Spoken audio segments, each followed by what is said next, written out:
yung pinagbabawal na Alpha Revitalize. Shout out kay Coach Why Not. Ayan na nga ang confirmation natin. It's going to be Kirk playing the Cho. At si Brusco naman na maglalaro ng kanyang signature na Gatot Gacha na nakita na rin natin sa M6.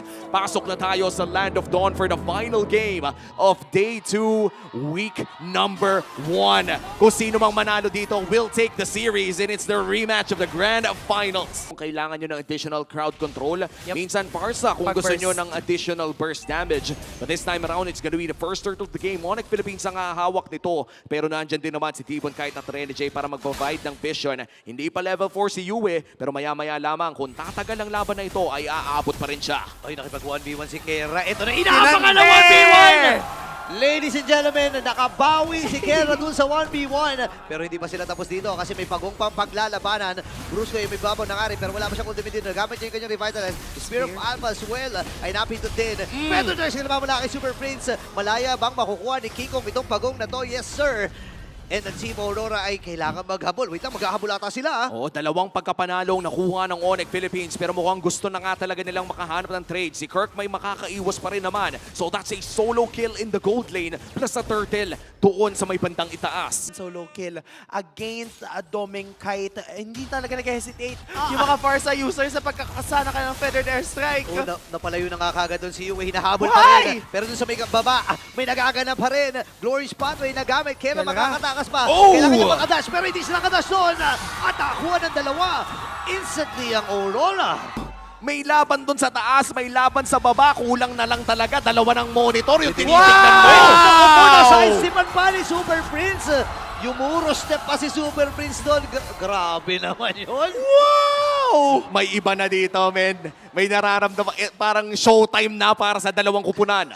Grabe yung ginawa ni Super Prince. Oy! Oy, may save pa din na Hindi pa gagawin. tapos. Ito ata yung bawi. Inaangko po na ng Onyx Philippines. Kirk with a kill. Pero doon silang humabol dito. Bruso kailangan umatras. Ang problema, paano siya makaka-atras? Siyempre naman may habang ng Guardian ako pero na-force ng Team Aurora yon. Ganito pala sa MPL ID. Walang katapusan yung labanan ng laban kahit saan ka tumingin. Bago nila simulan ito. At malapit na rin bumalik ang lahat ng battle spell dito ng Aurora Gaming. Medyo matagal pa yung sa Onyx Philippines. Mukhang may maliit na kalamangan ng Aurora pero magkakaroon na nga ng poking around this turtle area. This is gonna be the second turtle of the game at sinasayawan na agad ng dalawang kupunan nito. Okay, 5v5 ang bakbakan. Nahaabot ng Avatar. Guardian. Nagamit. Nakaiwas kagad si Demon Kite. Pero Rene narinig J. niya yun. Rene J nag-ahabol. Hinahabol niya yung Ibon. Ngayon, Kendra! nagamit na lahat na mabibigyan na ata. Ito si Brusco. Flickers from Yue. Kailangan nilang matras dito. Pero si Demon Kite ay nabigyan na kagad ng Super Family. Habang si Kirk ay lumalayo na nga rin. Labang na siya ng pinakahuling baril mula dito kay Edward. Rene J. Sinolo lang yung Ibon doon. Kiko ay nakakuha na ng pagong. Si Brusco ay tumatakbo. Oh my gosh, napakarami nangyayari. Sa kanyang Farsa, kaya kung babalikan natin ang ating replay, makikita natin doon. Tapos, hindi pa nila tinitigilan yung pagpapakawala ng damage output. Kaya kahit maganda yung pagkaka-flank niya, dahil dalawa laban sa tatlo, hindi na siya nakapag-react properly in that entire skirmish. Salta. Alam mo, the thing about that, yung ginawa ni Rene J na yun, maliit na bagay yun pero ibig sabihin, meron siyang presence of mind at saka map awareness. Kasi kinas niya agad yung Glorious Pathway, kaya nga ngayon mapapalikod ata si Brusco ng slide. Okay, naipit ata siya doon. Nayuwi na ako ng kill. Kaya pala, binaksout lang niya yung mga miyembro ng Team Aurora pero hindi rin pa ni Aurora. King of double kill. Ngayon, sino mapapabagsak? Ang Kirk ay napatay rin. Habang si Kendra ay napatay ni Edward dito. Shutdown mula kay Demon Prince. Si Super Prince lang ang natitira. Ito na naman, yung ibon at yung kabayo. Naku, pinag-aampas yung kabayo. Nakatay si Super Prince and wipe out para sa Aurora. Talaga doon, iba-burst down nila itong Lord. Nag-iintay ng info ang parehas nating kupunan. Pero 4.2k ang pinanghawakan na lead na meron ng Aurora. Oo nga, medyo malaki na rin yung gold lead na meron ng Aurora dito pero iba-burst na nga ata nila ang Lord. Half HP pinag-reset nila. Si Kirk nagpakita na. Si Doming Kite! Okay, sino kaya masipa doon? Pero hindi nakasipa! Hindi nakasipa si Kirk, ladies and gentlemen. Pero si Brusco ay kailangan na rin kumatras. Naku, napakalagkit talaga. Brusco, kailangan tumanap ng tukar na nagamit niya. Pero malayang Lord para sa kupunan ng Team Aurora. Ay, iba kasi nangyari na yun? Good attempt mula dito kay Kirk pero grabe yung tusok. Bago pa sumipa, nandun na yung paa eh. Biglang natusok pa rin. Malinis, by the book ang galaw dito ng Aurora Gaming as the Lord marches down. Pathway. At nandiyan na nga ang Glorious Pathway. Si Kirk makakaiwas naman doon sa Earth Shatter. At pumasok pa nga si Rene J, binibigyan nila. Okay, lumayo na rin si Super Prince dito. Kalahati yung buhay ni Kirk. Ngayon, available na rin yung Holy Crystal para dito kay Kelra. Re-respeto ang Aurora doon sa kakayahan ng Onyx Philippines na dumipensa. Makiagad ang kanilang gold lead, a 7K gold lead, 12 minutes in. Auntie, let's talk about the win conditions here. Ano ba ang kailangan gawin ng Aurora? Tapusin na ba ng maaga? Definitely kaya na nilang gawin yon. Kailangan lang nila maging cautious and wary doon sa mga latag na yun. Oy! Super Friends. Ako At naibig. hulihin ng ganun si Kirk. Oh my gosh, nahuli si Kirk doon. Medyo mahirap ito. 25 seconds ang kanyang death timer. Ito na nga ba yun?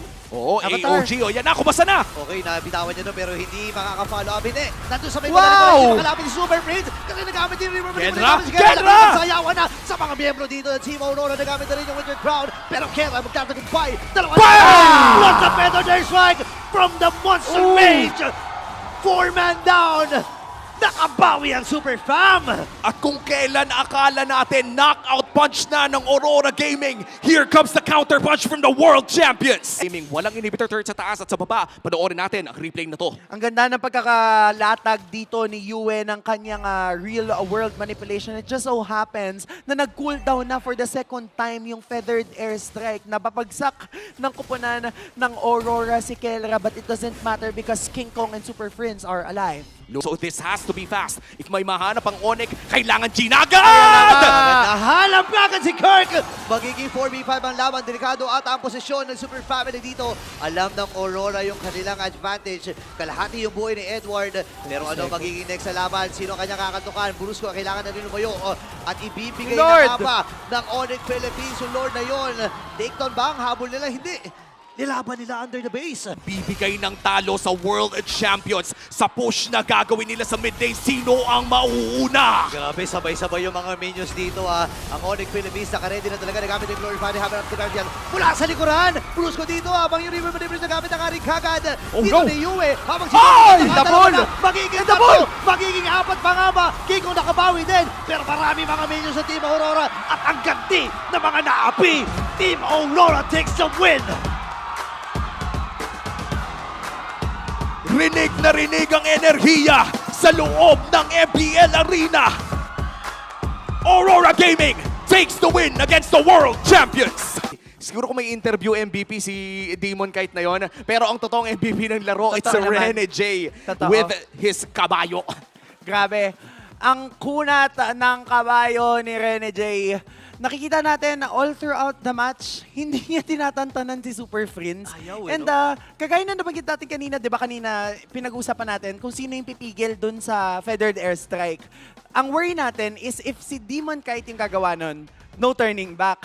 So sabi ni Rene J, since ako naman yung pinakamakunat, sige, ako na lang yung titik-tik dun sa ibon. Tapos the moment na mag-cast siya ng feathered airstrike, 2 beses niyang na-solo kill si Super Friends, kaya nahihirapan humanap ng pwesto doon na sa mapa na hindi na ma-maximize yung 3 bagsak ng feathered airstrike. Meanwhile, si Yue, dahil maganda yung pagkakalatag lagi ng real-world manipulation, ay on point yung layering ng skills na meron sila. Kasi it all starts with the very wonderful, glorious pathway coming from Rene J. Oo, naalala ko nga kapag may mga Far sa Ultimate or Feathered Airstrike, pag nakita mo yung glorious pathway, parang alam mo na, Papunta sa'yo. alam mo na kung saan papunta eh. Hindi mo na kailangan isipin pa kung may detour pa. Ayan, oh. Dire-diretso yan. Nagmimiss. Kumbaga sa mga birthday party, nagmimiss lang Shanghai tong si... Yes.